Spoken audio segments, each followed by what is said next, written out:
Greetings. My name is Dr. Waddell Brooks, Sr., your host, and this is Community Forum. This evening we have an exemplary guest locally.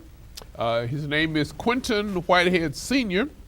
He's an empowerment specialist. He's also a speaker, an author, and a coach.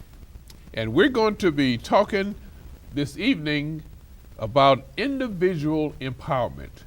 Greetings, Mr. Whitehead. Greetings. How you doing, Waddell? Thank you for having me on. We're very happy that you've taken time from your busy schedule to be Absolutely. with us on Community Forum, because this is a very important topic, individual empowerment. Absolutely. And we hopefully that we have youngsters listening that could really benefit from your presentation. Absolutely. First of all, I would like for you to tell our listening audience a little bit about your personal and professional background. Right. Well, as I was telling you backstage, I was born and raised in Miami, Florida. I grew up there. I was raised all my life. I was raised in a single parent home. I watched my mom struggle, work 2 and 3 jobs just to support us. And I thank God because I was able to matriculate from where I was, the environment I was raised in, to where I am right now. I've been developing youth and speaking for the last 3 years or so, and I absolutely love it. I get excited every time I get a chance to empower young people. So that's what I do right now. Is I go around.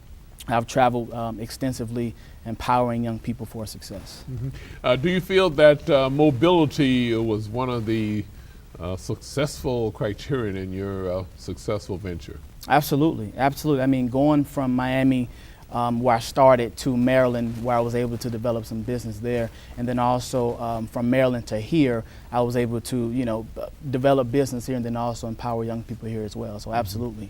You're a young man, and again, backstage, you were telling me you're only 25 years old. 25 years young. 25 years young. What piqued your interest to get involved in becoming a motivational speaker? Well, to be honest with you, about 3 years ago, I was actually sitting at home, and something had been telling me, Q, you need to speak. You need to speak, you need to speak. And one day I was actually watching Paula White Today, and I seen a guy on there by the name of Delatoro McNeil. And he was basically doing the same thing that me and you are doing right now. He was on TV, and he was being interviewed by Paula White. And something struck me, and something said, you know what? You can do this. If he can do it, he was only 27 at the time. If he can do it, then you can do it. So for me, watching that show, that was confirmation for me. So after that, I called up my old high school, me and my business partner, and we got our first speaking engagement April 1st, 2005. And from there, it was all she wrote. But I knew, and I know right now that God has called me to speak and empower lives, because I believe that we're blessed to be a blessing. So I believe God has placed a message on the inside of me. He's impregnated me with something that our young people need. And because I'm 25, I feel like I'm the demographic. So I believe that I can touch the youth because I know what they're dealing with. I know what they're listening to. I know what they're watching. I know how they think. I know how they feel. So I believe that God has really called me to speak and empower our young people today.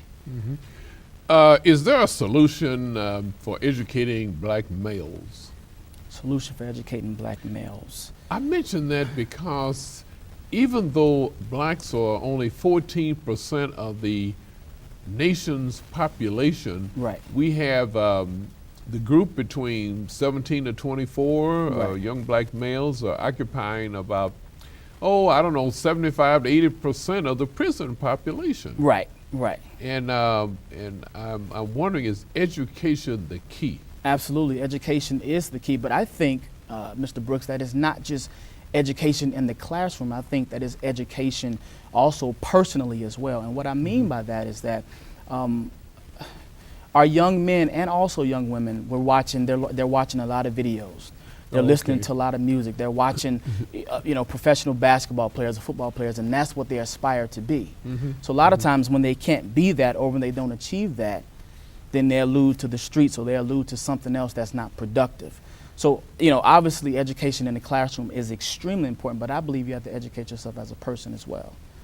Education personally is the key as well, knowing who you are. I think one of the biggest struggles that our young people face is knowing who they are. Self-identification. In fact, sometimes I have young people, when I'm speaking, I have young people look at their palm. And I say, I want you to tell me what's so unique about your palm. And they say, I don't know. I said, well, think about it. Nobody else in the world has the same fingerprint that you do. Okay. That lets me know that you're different, that you're unique, that you're peculiar, that when God made you, he broke the mold. I think our young people have to know that I am somebody, that I can do all things, that there's nothing that I can't do, that the sky is not the limit because there are no limits. I think educating ourselves personally, but you have to get around other people who can help you see that, who can give you some insight that this is what you need to do, that what you see on TV is not always reality. What you hear on a record is not always reality. That you don't have to be a big-time rapper or a big-time basketball player, football player. You can still make a living doing what you're passionate about. Like what me and you are doing right now. This is our passion. Okay. And I believe that God will pay you and give you prosperity for what your passion is. But you have to educate yourself on that. So everyone is given different talents by God, right? Absolutely. Everybody in the world has a specific gift. And it's funny that you mentioned that, because I was just talking to one of my students yesterday, in fact, and he has some demo CDs. He's a singer. He has some demo CDs. And he said, man, they call me Q. So, he was like, you know what, Q, man, this is just something that I do as a hobby. This is just something, that I just do on the side. And I said, hold on for a second. I said, everybody can't sing. You can sing, but I can't sing. I can speak. You can't speak. So what is that saying? That because you can sing, that's your gift. I believe God has impregnated all of us with some type of talent, with some type of gift, with some type of ability, but we have to tap into it and stop thinking that this thing that I can do, my unique gift, is just a hobby, because it's not just a hobby. I mean, when you look at it, okay, let's talk about the professional basketball players and football players again. That's their unique gift. Okay. But they've learned how to take their passion, their gift, their ability, and go to another level and make money from it. Okay. And we can do the same exact thing, but we have to know that this is not just something that this is just something I can do. I can draw. So, but this is just something that I just do, whenever I'm doing nothing.